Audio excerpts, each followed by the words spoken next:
तो देखो आज नया टॉपिक स्टार्ट करते हैं। कौन सा है? सॉफ्टवेयर्स। ठीक है, अब इसमें हम लोग लैंग्वेजेस में हमने क्या देखा था? लैंग्वेज बेसिकली आपकी जो कंप्यूटर लैंग्वेज है वो दो टाइप्स की होती है। एक है आपकी लो लेवल लैंग्वेज और दूसरी है high level language. Low level language में बेसिकली आपकी दो लैंग्वेजेस कंसिडर होती हैं। पहली जो है वो मशीन लैंग्वेज और दूसरी असेंबली लैंग्वेज। ठीक है, अब मशीन लैंग्वेज और असेंबली लैंग्वेज ये दोनों की दोनों आपकी ज़्यादातर किसकी तरफ ज़्यादा फेवर करती हैं? ये करती है मशीन की तरफ।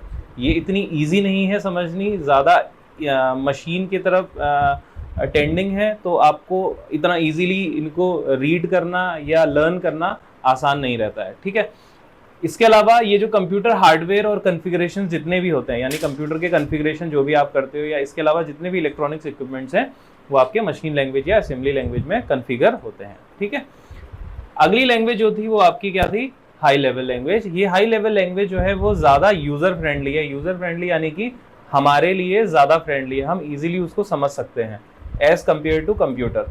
कंप्यूटर वहाँ पर क्या करेगा? इस हाई लेवल लैंग्वेज को कन्वर्ट करेगा अपनी मशीन लैंग्वेज में। किसके थ्रू कन्वर्ट करता है?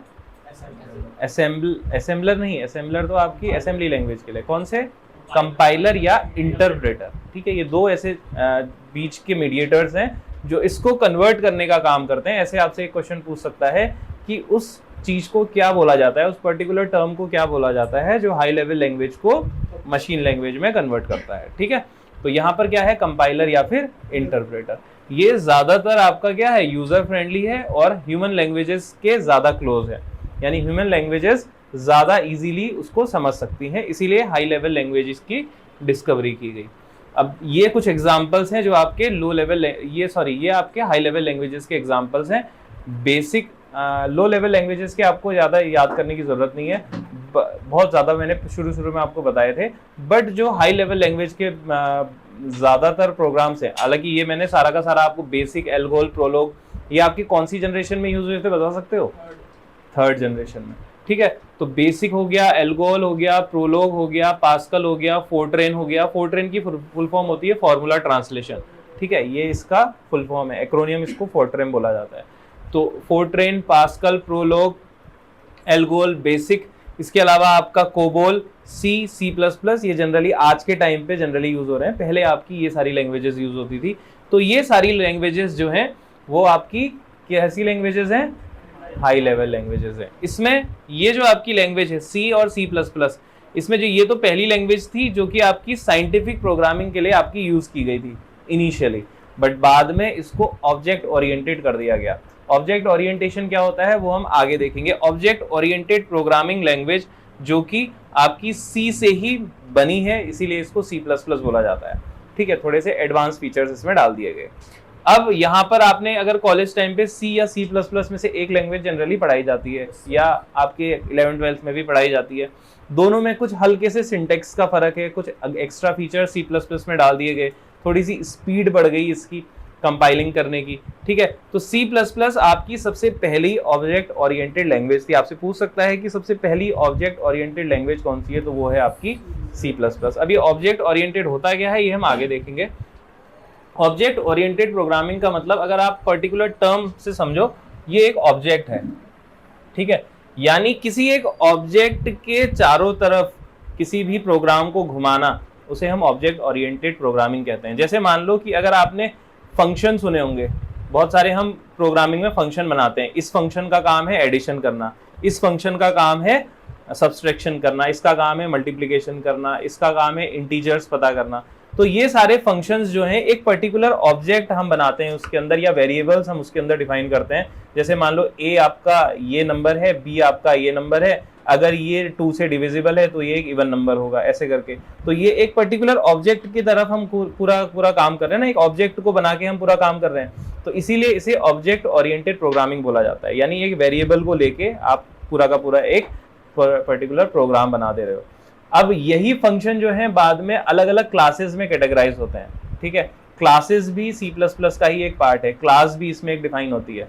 हर एक क्लास का अपना अपना काम होता है। तो इसीलिए ये ऑब्जेक्ट ओरिएंटेड प्रोग्रामिंग जो है ये सॉफ्टवेयर प्रोग्रामिंग है जो कि एक ऑब्जेक्ट के अराउंड बिल्ड की गई है। ठीक है, एक पर्टिकुलर ऑब्जेक्ट के अराउंड बिल्ड की गई है और उसी ऑब्जेक्ट के कारण इसे ऑब्जेक्ट ओरिएंटेड प्रोग्रामिंग बोला जाता है। इसके अलावा ये मॉडल जो है वो आपका क्या करता है, कंटेंट और परफॉर्मेंस को क्लासेस में डिक्लेयर करता है या फंक्शंस में डिक्लेयर करता है, यानी हर एक फंक्शन का अपना अपना टास्क है। अब हम उस फंक्शन को कॉल कर सकते हैं, एक कॉलिंग ऑप्शन होता है उसमें कि मान लो अगर मेरे को किसी दो वेरिएबल्स का एडिशन करना है तो मैं किसी इस पर्टिकुलर क्लास या इस पर्टिकुलर फंक्शन को कॉल करूंगा, तो वो कॉलिंग के भी उसके कुछ सिंटेक्स होते हैं, ठीक है। और सिमुला जो थी वो पहली ऑब्जेक्ट ओरिएंटेड प्रोग्रामिंग थी। आज के टाइम पे जो सबसे पहली लैंग्वेज है वो तो C++ है, बट सिमुला सबसे पहली ऑब्जेक्ट ओरिएंटेड प्रोग्रामिंग है। आज के टाइम पे हम C++ यूज करते हैं, हालांकि C++ के अलावा भी अब बहुत सारी लैंग्वेजेस हो चुकी हैं, जैसे C# हो गया, पाइथन हो गया, इसके अलावा जावा स्क्रिप्ट हो गया, जावा हो गया, ठीक है। तो ये सारी ऑब्जेक्ट ओरिएंटेड प्रोग्रामिंग्स हैं जिसमें Java, JavaScript, PHP, .NET, C#, Python और विजुअल बेसिक आता है, ठीक है। अब आप मेरे को इसमें बता सकते हो कि जैसे जावा है पर्टिकुलर लैंग्वेज, ठीक है, ये जावा लैंग्वेज जो है वो आपकी किसके लिए यूज होती है, वेब एप्लीकेशन के लिए, वो तो आपका मेंशन है। इसके अलावा और भी किस चीज के लिए होती है, ये सॉफ्टवेयर डेवलपमेंट के लिए भी यूज होती है, ठीक है। इसके अलावा ये यूज होती है ऑपरेटिंग सिस्टम्स के डेवलपमेंट में, ठीक है। एंड्रॉइड डेवलपमेंट में भी जावा का यूज होता है। तो इसीलिए जो है mobile, desktop, web, server side और डायनेमिक वेब एप्लीकेशंस के लिए ये यूज होती है, ठीक है। लेकिन जावा स्क्रिप्ट जो है वो बेसिकली आपकी यूज होती है किसके लिए, मेनली HTML और वेब डेवलपमेंट के लिए। तो HTML पेजेस बनाने के लिए, इसके अलावा सर्वर साइड ऑपरेशंस के लिए। सर्वर साइड ऑपरेशंस का मतलब जैसे होता है ना कि बड़ी बड़ी कंपनियां होती हैं, वो उनके सर्वर्स होते हैं, तो वो सर्वर्स में भी कुछ मॉडिफाई करना, जैसे गूगल का अपना एक सर्वर है तो उसकी भी पूरी प्रोग्रामिंग होती है कि कैसे क्या क्या प्रोग्राम्स, कैसे कैसे कोई कोई कंटेंट जो है उसके अंदर फीड होगा, कैसे वो आपका आप उसको रिट्रीव कर सकोगे। तो वो सारी प्रोग्रामिंग जो है वो कौन करता है, जावा स्क्रिप्ट के अंदर होती है। इसका एक एग्जांपल ऐसे भी ले सकते हो, जैसे कभी आपने लाल पैथलैब या किसी भी पैथलैब से डेटा आपका क्या करते हो, आप अपनी रिपोर्ट्स को निकालते हो, ठीक है। तो वो रिपोर्ट्स आपकी कैसे निकलती हैं, वो वेब डेवलपमेंट हो रहा है वहां पर, यानी बैकएंड में वो सारी चीजें क्या हो रही हैं, अपलोड हो रही हैं, फिर उसके बाद उसको आपके पास लाया जा रहा है। तो ये पूरी की पूरी प्रोसेस को डेवलप कौन कर रहा है, एक वेब डेवलपर कर रहा है, ठीक है। अब इन साइटों को और ज्यादा मैनेज किया जाता है, जैसे आपने बड़ी बड़ी साइट्स देखी होंगी जिसके पीछे अपने आप ही एड्स चलने शुरू हो जाते हैं, उन एड्स को चला कौन रहा है, यही वेब डेवलपर चला रहे हैं, ठीक है। उनको आप हटा भी नहीं सकते। तो वो सारी चीजें क्या हैं, वो सारा का सारा वेब डेवलपमेंट ये जावा स्क्रिप्ट के थ्रू ही होता है। नॉर्मली जैसे आप आज के टाइम पे साइट्स बनाते हैं वो किसके थ्रू बनती हैं, पता है, जैसे आप ये लेते हो ना, डोमेन खरीदते हो, जैसे GoDaddy से आपने डोमेन खरीद लिया, तो डोमेन तो आपको क्या करता है, एक प्लेटफॉर्म देता है। फिर उसके बाद वो साइट बनाने के लिए आप किसके अंदर जाते हो, जावा स्क्रिप्ट तो प्रोग्रामिंग के थ्रू होती है, हाँ। और अगर आपको नॉर्मली बनानी है तो नॉर्मली बनानी है तो बहुत सारे हैं, वीबली करे, वर्डप्रेस है, ये 3-4 ऐसे सॉफ्टवेयर हैं जिसके इजीली आप नॉर्मली थीम्स कॉपी पेस्ट करके बना सकते हो। बट वो आपकी ज्यादा आप अपने अकॉर्डिंग मॉडिफाई नहीं कर सकते उन साइट्स को, ठीक है। जैसे आपको मान लो लॉगिन का ऑप्शन देना है, उसमें सिक्योरिटी डालनी है, तो वो सारी चीजें नहीं डाल पाओगे। वो सारी चीजें कहाँ से आएंगी, वो जावा स्क्रिप्ट से आती है, ठीक है। कि जैसे आपने अगर अपना क्या बोलते हैं क्रेडिट कार्ड का नंबर डाला तो OTP जो आएगी वो सिक्योर रहेगी नहीं रहेगी, वो सारी ऑप्शंस जो हैं वो जावा स्क्रिप्ट डेवलपर्स करते हैं। OTP एनक्रिप्ट होती है ना, जैसे आपने जैसे ही उसमें नंबर डाला वो उनके सर्वर पर जाएगा, फिर वो सर्वर वहां से OTP आपके नंबर पर ट्रांसफर करेगा। तो वो एक लिंक है पूरा का पूरा जो एक चैनल के थ्रू काम करता है। वो सारा चैनल जो है उसको हम 7 लेयर्स में पढ़ते हैं, जो हम आगे देखेंगे, ठीक है, OSI मॉडल।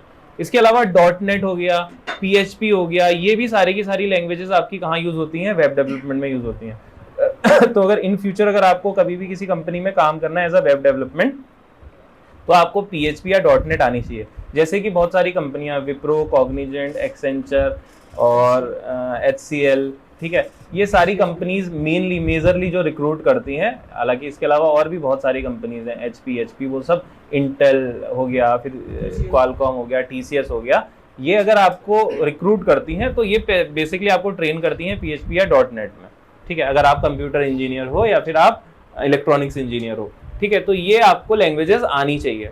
इसके अलावा C#, पाइथन और विजुअल बेसिक। C# जो है वो जनरली आपकी एप्लीकेशन डेवलपमेंट के लिए भी और साथ साथ आपके वेब डेवलपमेंट में भी यूज होती है।